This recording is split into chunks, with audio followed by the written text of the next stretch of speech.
Good morning guys. आज हम बात करेंगे इकाई 2 जो हम लोग कंटिन्यू देख रहे थे कक्षा 12 में व्यवसायिक पाठ्यक्रम में अपना एग्रीकल्चर में जो सब्जेक्ट चलता है फ्लोरिकल्चरिस्ट। इसमें इकाई 2 आज अपन देखेंगे।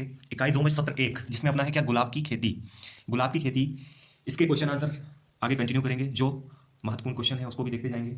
इसमें मैंने आप लोगों के लिए एक बहुत अच्छी तरीके से एग्जाम्पल भी रखे हैं ताकि आप लोगों को देखते ही याद हो सके। तो आप लोग एक एक क्वेश्चन को समझते जाएंगे। कंटिन्यू करते हैं। पहला क्वेश्चन है आज का, निम्नलिखित पोषक तत्वों की कमी के लक्षण क्या है। इसमें पोषक तत्व दिए गए हैं। पहला है नाइट्रोजन, दूसरा है फास्फोरस, तीसरा है पोटास, चौथा है बोरोन और पांचवा है जिंक। तो इसकी कमी के क्या लक्षण देखने को मिलते हैं। तो नाइट्रोजन की कमी देखते हैं, इसके क्या लक्षण है। तो नाइट्रोजन को इसको एक बार पढ़ लेते हैं। यह पत्तियों के हल्के हरे से पीले रंग में बदलने का कारण बनता है। क्या होता है इसमें, हरे से पीले रंग में पत्तियां बदल जाती हैं, ठीक है। इसलिए इसका पीएच 6 से नीचे होने पर चूना डाला जा सकता है। नाइट्रोजन ऐसे पौधों पर तभी डाला जाना चाहिए जब खेत में पीएच अनुकूल हो, ठीक है ना। तो नाइट्रोजन में क्या देखने को मिलता है, इसकी पत्तियां इसमें इसकी कमी में पत्तियां क्या होती हैं, हल्की पीली दिखने लगती हैं, है ना। मैं आपको दिखाता हूँ, एक एक चीज़ दिखाता हूँ, है ना। ये देखिए नाइट्रोजन की कमी, नाइट्रोजन की कमी के कारण, ये नाइट्रोजन की कमी है। इसकी कमी के कारण क्या होता है, पत्तियां हल्की पीली दिखने लगती है ना। अंदर की तरफ से इसका पीलापन दिखता है, ये अंदर की तरफ से होता हुआ आता है ना। ये अंदर की बाहर की तरफ से, और पत्तियां सूखना पीछे जो पत्ती का टिप भाग होता है वहां से सूखना स्टार्ट होती है, ठीक है ना।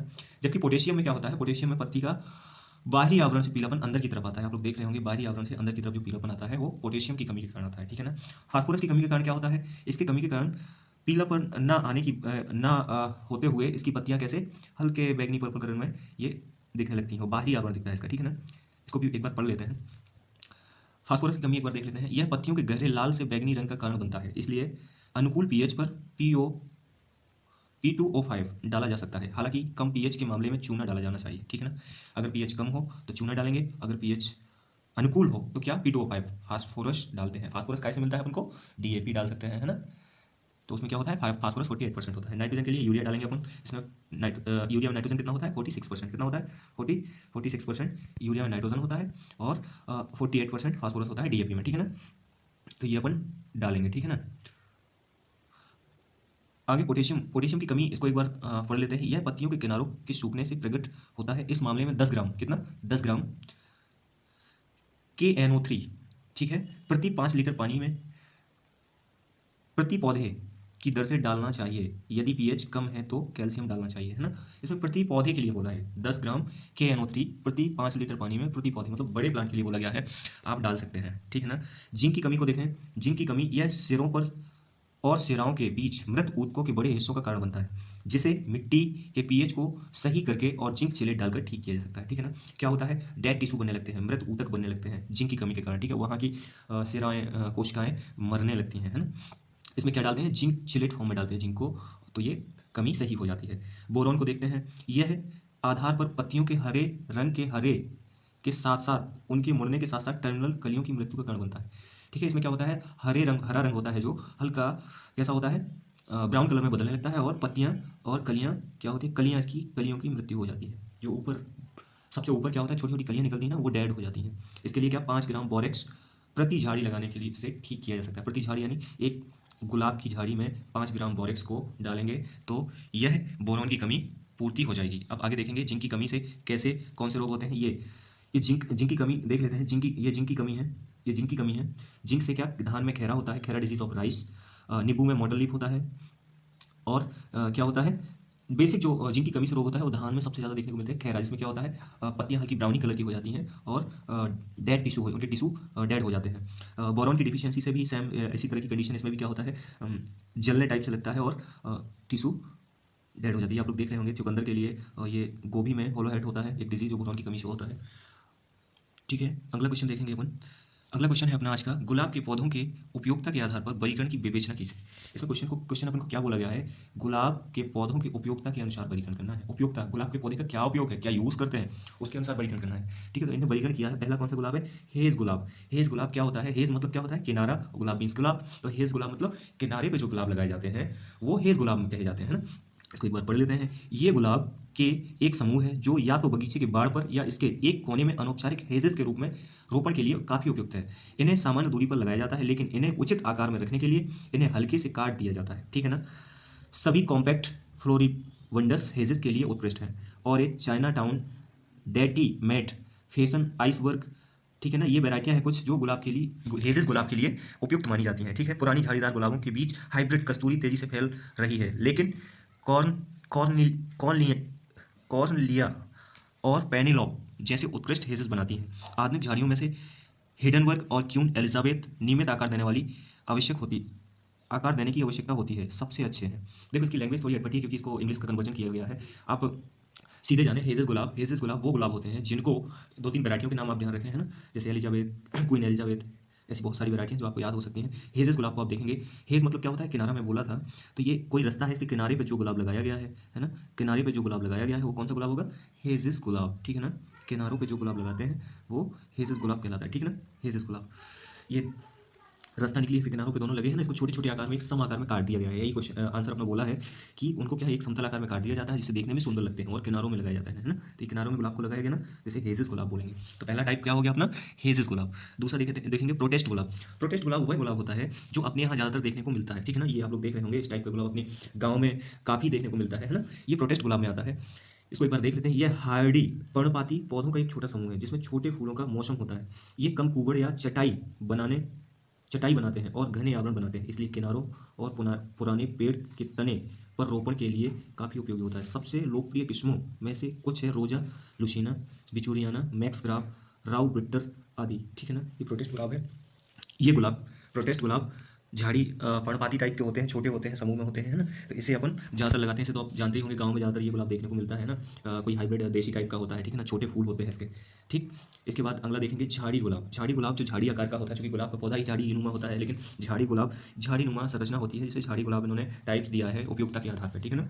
तो ये इसको पढ़ते हैं। ये मुख्य रूप से प्रजातियों और पुराने गुलाबों के बीच मजबूत हार्डी, विभिन्न रूप से कांटेदार वृष्टली पर्णपाती संकर है। इन पर 5 से 7 अंडाकार और दांतेदार पत्ते वाली चमकदार पीली से मध्यम हरी पत्तियां होती हैं। फूल एकल अर्ध दोहरे होते हैं, कुछ सुगंधित होते हैं और एकांत या छोटे समूह में पैदा होते हैं। ये ऊंचाई में 1.5 मीटर तक बढ़ते हैं, ठीक है ना, 1.5 मीटर तक बढ़ते हैं, ये भी बताया है इन्होंने। और हेजेस के लिए उपयुक्त होते हैं, मतलब किनारों में भी ये लग सकते हैं। जड़ी बूटियों की सीमाओं के पीछे अन्य झाड़ियों के बीच नमूना पौधों के रूप में रोपण के लिए उपयुक्त रहते हैं। कुछ लोकप्रिय किस्में हैं स्प्रे फ्रेड लोडस, है ना। ये कुछ किस्में हैं जो आप लोग झाड़ी गुलाब के रूप में लगा सकते हैं। ये झाड़ी गुलाब की इमेज आप लोग दिख रही होगी, आपको दिख रही होगी। ये दोनों झाड़ी गुलाब है, एक ये भी झाड़ी गुलाब है, एक ये भी, है ना। तो झाड़ियों के जैसे जो गुलाब की वैरायटी होती है उसे झाड़ी गुलाब बोल सकते हैं अपन, है ना। और अभी अपन ने 3 उपयुक्तता के आधार पर गुलाबों की टाइप्स पढ़े हैं। एक कौन सा, हेजेस, प्रोटेस्ट और झाड़ी गुलाब, है ना। अगला देखेंगे मानक या पेड़ गुलाब। पेड़ गुलाब की बात करें तो ये एक पेड़ के आकार का होता है, आप लोग देख रहे होंगे। इसको एक बार पढ़ लेते हैं। ये एक मानव निर्मित गुलाब है, ठीक है ना, मानव निर्मित गुलाब है भाई, जो एक लंबे मजबूत सीधे उगने वाले गुलाब के पौधे पर एक झाड़ी गुलाब को ग्राफ्ट करके बनाया जाता है ताकि यह एक छोटे पेड़ के रूप में दिखाई दे सके जो कि 90 से 180 सेंटीमीटर तक हो। इस तरह के पौधे एक शानदार दृश्य प्रदान करते हैं, ठीक है ना। ये गुलाब क्या, मानव निर्मित होते हैं। मानव निर्मित कैसे होते हैं, आप एक झाड़ी गुलाब अपन पढ़ चुके हैं, इसको क्या करते हैं, ग्राफ्ट कर देते हैं, ग्राफ्टिंग कर देते हैं, तो अपन को ये मानक गुलाब मिल जाता है। मानक गुलाब आप लोग देख रहे होंगे, ये इमेज, एक और इमेज डाली है मानक गुलाब या पेड़ गुलाब। पेड़ आप लोग जानते हो, पेड़ की तरह ये गुलाब का पौधा है ना। ये आप लोग इसमें मोटा सा तना भी देख रहे होंगे। ये ग्राफ्टिंग किया हुआ है यहाँ, ठीक है ना, ये ग्राफ्टिंग किया हुआ है। मानव निर्मित ग्राफ्टिंग बोला था आंसर में, तो इसको क्या ग्राफ्टिंग करके तैयार किया जाता है पेड़ गुलाब को, है ना। इसके बाद नेक्स्ट देखते हैं बिपिंग स्टैंडर्ड। ये इस टाइप का होता है, बिपिंग टाइप से होता है, छतरी नुमा होता है ना। ये सामान रूट स्टॉक या आरोहियों को ग्राफ्ट करके बनाया जाता है, ठीक है। ये भी रूट स्टॉक को क्या करता है, आरोही टाइप के गुलाब होते हैं जिसको क्या रूट स्टॉक से ग्राफ्टिंग करके बनाया जाता है ना। क्योंकि ये बिपिंग मानक गुलाब के रूप में विकसित होते हैं। इसकी शाखाओं को कैस्केडिक रूप में सभी तरफ फैलाया जाता है, ठीक है ना। ये जैसी फैली है, किसी भी तरफ दिया जाता है इसको, है ना, फैलाया जाता है। वास्तव में रोजा कैनिना या रोजा शगोशा 1.2 से 1.8 मीटर ऊंचे तने पर उगने वाले एक प्रकार के गुलाब के बेल हैं जो सहारा देने की आवश्यकता होती है, इसलिए अनुगामी तना या पुष्प स्कर्ट्स के रूप में जमीन पर गिर जाता है। ये छतरी के आकार के तार के फैमे पर विकसित होने वाले पर काफ़ी शानदार लगते हैं। इस प्रयोजन के लिए कुछ किस्मों के नाम लिखे हैं, ठीक है ना। तो क्या छतरी के आकार के हैं कि नहीं भाई, हैं। इसमें सहारा दिया गया है, बिल्कुल दिया गया है। ग्राफ्टिंग करके बनाया गया है, बिल्कुल बनाया गया है। तो ये बहुत आकर्षक लगते हैं देखने में, कितना आकर्षक लगता है ना, सुंदर लगता है ये। तो ये कहीं भी पार्कों में लगा दिए जाते हैं तो बहुत आकर्षक लगते हैं। तो ये कौन सा हो गया अपना मानक, बिपिंग मानक टाइप्स है। अगला है आरोही और एक प्रकार की गुलाब की बेल, क्लाइंबर एंड रैम्बर्स, ठीक है। ये बेल होती है इस टाइप से। तो ये गुलाब का उपयोगिता के आधार पर ये कैसे उपयोगिता है, इसको बेल होती है, इसको ऊपर क्लाइंबिंग करने चढ़ने दिया जाता है। तो इसको एक बार पढ़ लेते हैं। इसमें आरोही कैस्ट बॉलिंग गुलाबों की एक विस्तृत श्रृंखला शामिल है। ये आमतौर पर काफ़ी प्रभावशाली पौधे होते हैं जिसमें लंबी फैलती शाखाएं होती हैं जिन्हें सीधे और क्षैतिज विकास के लिए बाड़ या जाली के समर्थन की आवश्यकता होती है। ठीक है ना, जाली जाली और बाढ़ मतलब सहारा की आवश्यकता होती है। गुलाब की प्रजातियों में भी उत्पन्न एक असाधारण रूप से बड़ी तेजी से बढ़ते हैं। ठीक है ना, ये बहुत तेजी से बढ़ते हैं। ये पुराने पेड़ों पर और कपड़ों के घर की दीवारों के लिए अपने बड़े फूलों के समूहों के साथ अधिकतम 2 माह की छोटी अवधि के लिए काफ़ी उपयुक्त हैं। नोइसैट गुलाब और एचटी से उत्पन्न ये कम तेजी से बढ़ते हैं, है ना, कुछ हैं जो वैरायटी जो कम तेजी से बढ़ते हैं। ठीक है ना, तो ये गुलाब की गुलाब का प्रकार कौन सा है? आरोही। आरोही मतलब रैम्बलिंग, क्लाइंबर और रैम्बलिंग टाइप से चढ़ने वाली। ये आप लोग देख रहे होंगे, क्लाइंबर और रैम्बर स्ट्रोस। एक क्या इनको सहारा दे दिया जाता है, जहाँ सहारा मिलता है ये वहीं की तरफ बढ़ते जाते हैं। और एक आकार दे दिया जाता है, जैसे ये दरवाजे नुमा आकार दिया गया है, आप लोग देख रहे होंगे, तो ये देखने में बड़ा आकर्षक लगता है। ठीक है ना, किसी भी दरवाजे में इस टाइप का गुलाब का क्लाइंबरिंग और रैम्बलिंग वैरायटी का यूज़ करके इस टाइप से बनाया जाता है, तो ये बहुत आकर्षक लगता है देखने में। ठीक, आकर्षण का केंद्र होता है। अगला क्वेश्चन देखेंगे, क्वेश्चन तीसरा है आज का, गुलाब के संवर्धन की प्रक्रियाओं का वर्णन कीजिए। संवर्धन यानी फैलाव। गुलाब को आप लगा कैसे सकते हैं, प्रवर्धन कैसे कर सकते हैं, प्रोपगेशन कैसे करते हैं। ठीक है, इसमें लगाने की बात करें तो सबसे पहले क्या है, ये बीज द्वारा लग जाता है। कौन कौन सी काय के द्वारा लगता है? देखो, बीज द्वारा लगता है, जड़ कलम द्वारा लगता है, शकर्ष द्वारा लगता है। ठीक है, बीज द्वारा भी आप गुलाब को लगा सकते हैं, जड़ कलम के द्वारा भी आप गुलाब को लगा सकते हैं, शकर्ष द्वारा भी आप लोग लगा सकते हैं। बट कुछ वैरायटी ऐसी हैं जो नहीं लगती हैं, कुछ लग जाती हैं। इसमें सभी का डिटेल दिया है, आप लोग एक बार देख लेना इसको। ठीक है ना, याद रखना मेन क्या है, बीज द्वारा भी लगता है, जड़ द्वारा भी लगता है, शकर्ष द्वारा भी लगता है। इसको आगे देखते हैं। बीज द्वारा आप देख रहे होंगे, ये गुलाब के क्या है, बीज हैं। ये इस टाइप से इसका फल होता है, फल के अंदर ये सीड होते हैं, बीज होते हैं। इन बीजों को आप निकाल के लगा दें तो ये लग जाता है। ठीक है, शकर्ष द्वारा क्या होता है, शकर्ष में आपको पहले कई वीडियो में आपको बता चुका हूँ। शकर्ष क्या होता है, जब एक पेड़ लगा होता है, ठीक है, ये अपना पेड़ है, इसके बगल से जो नया पेड़ निकलता है, ठीक है, ये नया पेड़ निकल रहा है ना, तो इसको आप निकाल लेंगे विथ जड़ के, तो ये क्या कहलाएगा, शकर्ष कहलाएगा। इसको आप दूसरी जगह लगा देंगे, ट्रांसप्लांट कर देंगे, ये आसानी से लग जाएगा। ठीक है, तो ये शकर्ष द्वारा इस तरह से हम लगा सकते हैं। और आगे तना, स्टेम कटिंग द्वारा भी लगता है। ठीक है ना, कलम द्वारा भी गुलाब को लगाया जा सकता है, जो अपने यहाँ सबसे ज़्यादा प्रचलित है। ठीक है ना, तना कलम जिसे बोलते हैं। साथ में टी सीड बडिंग, बडिंग द्वारा भी गुलाब को लगा सकते हैं। बडिंग क्या होता है, टी आकार की कट लगाया जाता है और रूट स्टॉक में मदर प्लांट से ले जाके उसको लगा दिया जाता है, तो टी सीड बडिंग द्वारा भी लगाया जाता है। इन दोनों चीज़ों को समझेंगे। ठीक है ना, इसको एक बार पढ़ लेते हैं, तना कटिंग को, है ना।